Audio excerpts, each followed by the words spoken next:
Dans les couloirs de l'Assemblée nationale, quel que soit le sujet, Philippe Ballard, l'ancien journaliste, devenu député du Rassemblement national, se prête toujours au jeu des médias.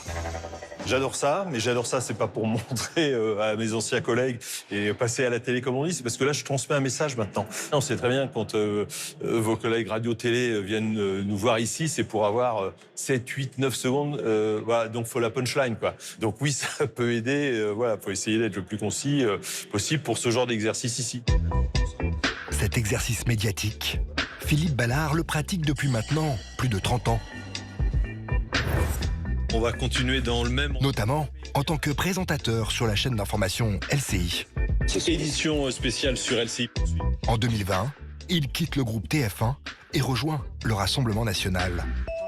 Il y a beaucoup de similitudes entre le journaliste et un responsable politique, un député. C'est-à-dire, on va en reportage. Alors vous, sur le terrain, nous, ça peut être notre circonscription. On rencontre des gens, on fait des analyses, on fait des commentaires. Mais il y a le truc en plus, c'est que maintenant, je dois proposer des solutions. Philippe Ballard rejoint la déjà longue liste de journalistes devenus des personnalités politiques.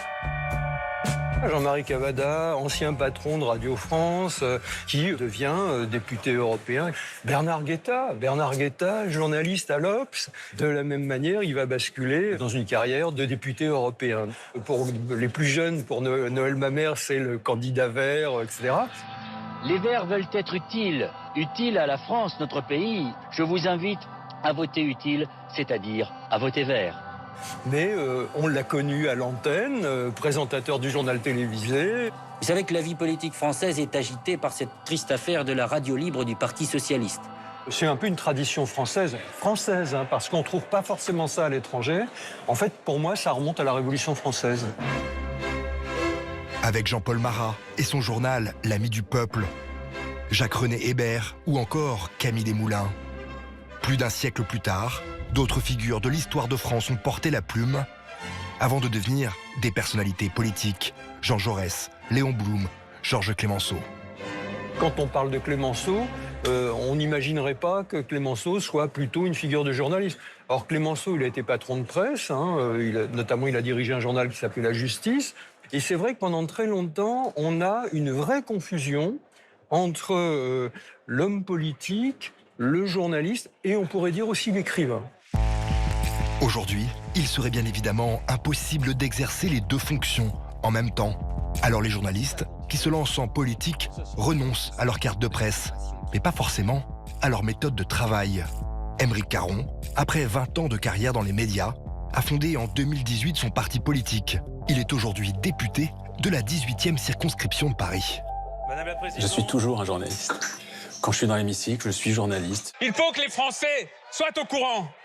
Le fait d'être journaliste, effectivement, a cette particularité, en principe, d'avoir appris à gérer un certain nombre d'informations, à faire le tri, à se méfier de la désinformation, à hiérarchiser l'importance des informations qu'on reçoit, ainsi de suite. Je me rends compte que dans la manière que j'ai de travailler, je continue à travailler comme un journaliste. La seule différence, c'est qu'à la fin, au lieu de livrer un reportage, je vais livrer un amendement, une proposition de loi. Et selon lui, ces transfuges du journalisme à la politique seraient même bénéfiques à la vie démocratique du pays. Je pense que ce qui est nocif à la vie politique, c'est d'avoir des politiques professionnels. Et je trouve que ça, c'est très délétère pour la vie politique. Je trouve qu'on doit tous être nourris d'un parcours personnel avant de s'engager en politique. Alors, ça peut être effectivement dans le journalisme, mais ça peut être infirmière, ça peut être agriculteur, peu importe. Mais en tout cas, être nourri d'une réalité de vie et d'avoir été confronté aux difficultés quotidiennes de la vie.